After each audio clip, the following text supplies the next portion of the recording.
নমস্কার বন্ধুরা, cooking with ভূতু চ্যানেলে একটি নতুন ভিডিওতে আপনাদের সবাইকে স্বাগত। বন্ধুরা দেখুন, আজ আমি লাউয়ের পাতা কিছু তুলে নিয়েছি। এই লাউয়ের পাতা দিয়ে পার্শে মাছ দিয়ে পাতুরি করে দেখাবো। তো এই ভিডিওটা পুরো দেখতে হলে স্কিপ না করে অবশ্যই পুরো ভিডিওটা দেখতে থাকুন, আশা করি ভালো লাগবে। দেখুন, আমি পাতুরি করার জন্যে কিছু বড় বড় পাতা নিয়েছি, লাউয়ের পাতা, আর 4টে পার্শে মাছ নিয়েছি। পার্শে মাছগুলো সাইজে কিন্তু একটু বড় আছে। দেখুন, একটা একটা পার্শে মাছ আমার হাতের সমান। কত বড় বড় পার্শে মাছ দেখুন। এই পার্শে মাছ দিয়ে আপনাদের আজ দেখাবো লাউয়ের পাতা দিয়ে পাতুরি। লাউ পাতা দিয়ে পার্শে মাছের পাতুরি করার জন্য ফ্রেশ লাউ পাতা নিয়ে নেওয়া হয়েছে কচি দেখে, আর এই বড় বড় পার্শে মাছ। তো প্রথমে আমি পার্শে মাছগুলোকে অল্প করে নুন দেব। অল্প করে নুন দিলাম, এর সঙ্গে সামান্য হলুদের গুঁড়ো, সব অল্প অল্প করে দেবো, আর একটু লঙ্কার গুঁড়ো দিয়ে এটা মেখে নেব। মাছ মাখা হয়ে গেছে।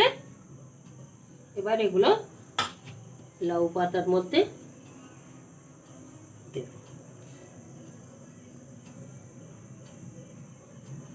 লাউ পাতাটা ভেজে মুড়ে দেব।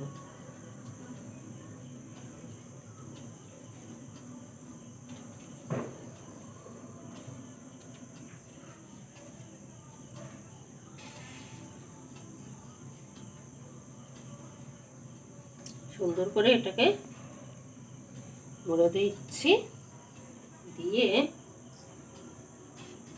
মাছটা ভিতরেই থাকবে। লাউ পাতাটা ভালো করে সুতো দিয়ে বেঁধে দিতে হবে।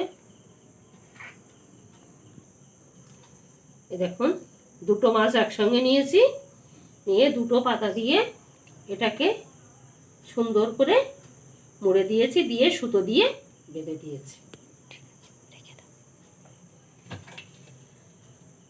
ওকে আবার লাউ পাতায় ভেজে দেব।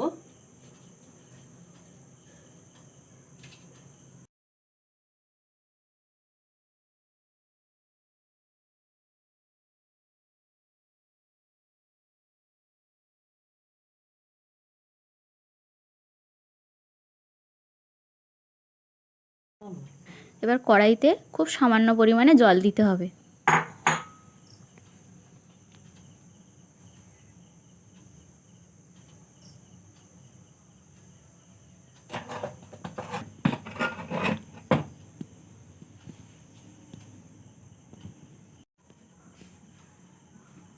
লো আঁচে বসিয়ে দিয়েছি, মানে খুব ধিমে আছে, এটা সেদ্ধ হবে। ভিতরে দেখুন সামান্য জল দিয়েছি, এবার ওর মধ্যে দিয়েছি, দিয়ে ঢাকা দিয়ে দিয়েছি। এই জলটাতেই ও সেদ্ধ হবে। এর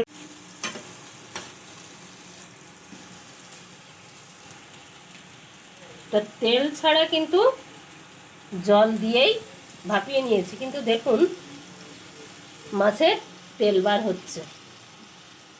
আমার ভাপানোটা হয়ে গেছে, এবার মাছটাকে তুলে নেব। থেকে এবার সুতোটা ছাড়িয়ে নিচ্ছি।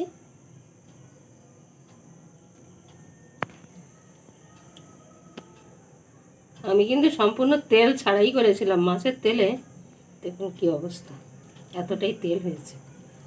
পাতাটার থেকে আস্তে আস্তে মাছগুলোকে বার করব।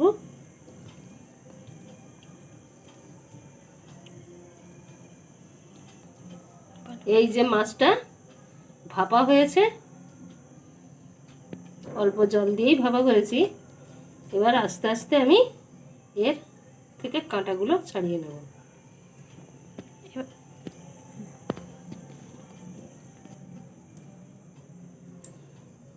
এই রেসিপিটা এই যে পার্শে মাছ লাউ পাতা দিয়ে ভাপা করা, এটা আমার দাদা শ্বশুরের বেশ পছন্দের একটা খাবার ছিল।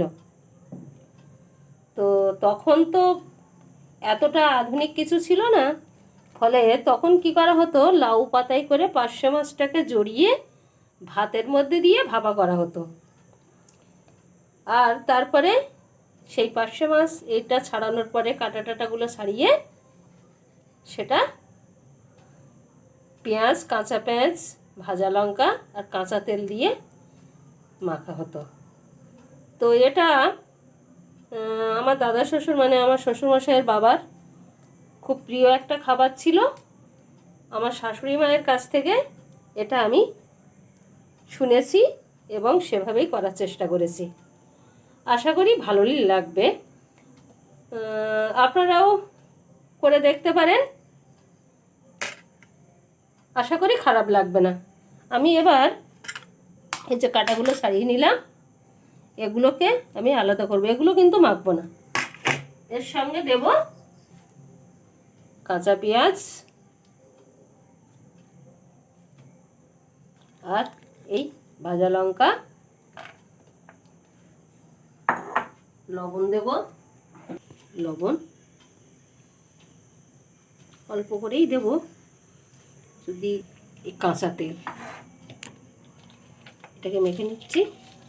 একটু ঝাল ঝাল হলে ভালো লাগবে খেতে, তাই এই যে লঙ্কাটা ভেজে নিয়েছি, ভাজা লঙ্কা নুন দিয়ে মেখে নিচ্ছি। এর সঙ্গে ভালো করে এই মাখাটা কিন্তু বেশ ভালো করেই মাখতে হবে। লঙ্কা, নুন, পেঁয়াজ ভালো করে মিক্সড করতে হবে, মাখার উপরেই কিন্তু এটা নির্ভর করবে।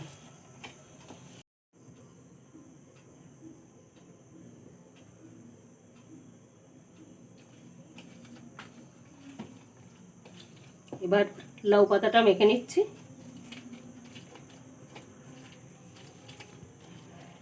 তার সাথে মাছগুলোকে মাখবো।